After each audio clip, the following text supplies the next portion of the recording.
Joining me is the country's top foreign affairs writer, Greg Sheridan, the Australian newspaper. Greg, what's going on? How serious is this? Well, everything Miles says and thinks about the defence establishment is true, and everything they think and say about Miles is true. They are both responsible for the absolute debacle of Australian defence policy. The defence establishment thinks Miles hasn't got them any new money, which is absolutely true, and has given them a whole lot of new tasks. That's right. Miles thinks the defence establishment hasn't woken up to the strategic situation we're living in and is still trying to safeguard all its legacy programs, is disregarding the Defence Strategic Review. That's true as well. Neither of them is producing a powerful Australian Defence Force with independent strategic weight and independent deterrent capability, and they are both as bad as each other. Mind you, a final note, when Miles came into office, he reappointed all the existing defence leaders and said, it's been a debacle the last 10 years, but that's been entirely the fault of the coalition ministers. The Defence Department is completely blameless.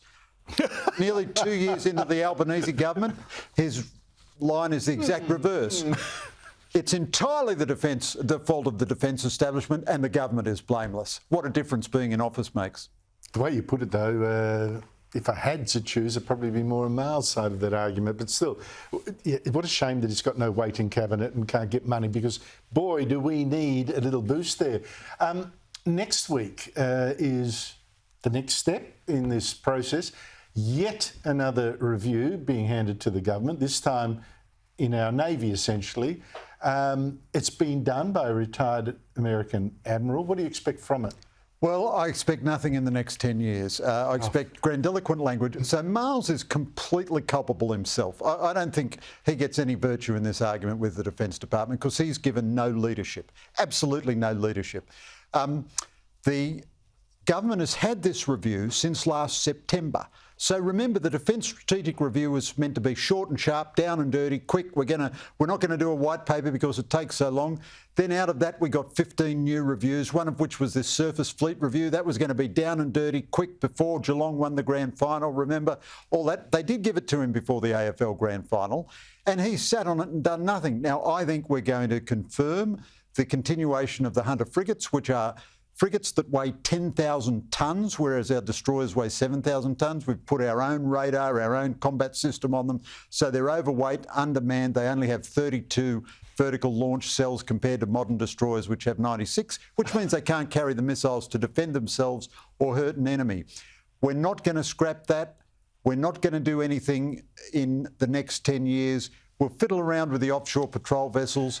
But the government has been in office nearly 2 years, and so far nothing has happened. There will be eye-watering... Oh, hello. What about all these brilliant papers that they've got on the desk? Absolutely. There will be eye-watering sums of money in this statement, all in 10 years' time. Nothing inside forward estimates of 4 years. When you can absolutely guarantee that Albanese won't be Prime Minister and Richard Miles won't be Defence Minister. Absolutely. Someone else's can. That's right. President Joe Biden's had an absolute shocker, hasn't he? I don't know whether you saw the press conference on Friday. What appalling. He's got a report by a secret special counsel appointed by his own administration, looked into him keeping these documents in his shed when he shouldn't have. Concluded he had kept them unlawfully, kept top secret documents, but it shouldn't be prosecuted because, honestly, the jury would see that Joe Biden was a well-meaning elderly man who just had a terrible memory. In fact, the report said couldn't even remember when his son died within several years. Actually, it was 2015. Couldn't remember when he'd been vice president. And at the press conference afterwards, Biden, just to confirm it, confused the president of Mexico with the president of Egypt. Initially, the president of Mexico, Sisi, did not want to open up the gate to allow humanitarian material to get in. How serious is this for Biden? I think it's all over Red Rover. Look, I think it's very serious, Andrew. I don't think it's terminal yet, because these are the two worst candidates the US has ever had. Donald Trump has just declared he would encourage Russia to attack NATO members. Had encouraged, yeah. If they didn't pay their dues to NATO. And of course, nobody pays money to NATO. They pay their own defence budgets. I mean, Trump's statements are as irrational as Biden's, but they're irrational in a more rational way. He's deliberately irrational. This is a terrible contest, the demented against the deranged. You know, one of them is too old and one of them is too crazy. Complaining that we're too anti-Trump again. Yeah. But look, I thought his statement on NATO was terrible, because the principle of NATO, what makes it such an effective deterrent, is the pledge. You attacked one of us, you attack us all. And for Donald Trump, he was quite right to say NATO countries are not pulling their weight, and they haven't. It's a disgrace. But to actually say that, you know... That he had attacked Russia. Now, it's true, his supporters say you take him seriously but not literally, and he didn't act on that when he was in office, all of that. But still, it was a terrible thing to say. But nor do I want to run away from criticism of Biden. Biden is plainly mentally incompetent and cannot...